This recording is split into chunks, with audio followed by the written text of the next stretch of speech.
get your comment on the latest Octa survey showing that 59% and 60% ng performance ratings mo this April.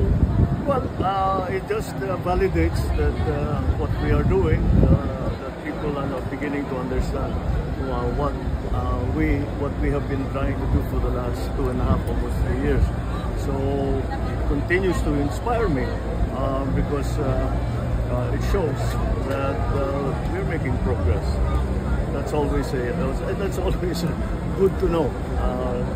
Minsan hindi mo na malaman kung nararamdaman ng tao yung inyong ginagawa, at mabuti naman at nakikita ng taong bayan ano yung ginagawa natin at paano makakatulong ito sa pampaganda sa kanilang mga buhay. Thank you very much. Thank you guys. Thank you. Your comments, sir, on the findings on the Senate investigation. That's for another day. On the Senate arrest of on the ICC arrest of former President Duterte. Sabi ni Senator Amy, it's politically motivated daw, designed to bring down the Dutertes, and there's an effort daw para pagtakpan yung motive. Everyone's entitled to their opinion. I disagree. Thank you very much, guys.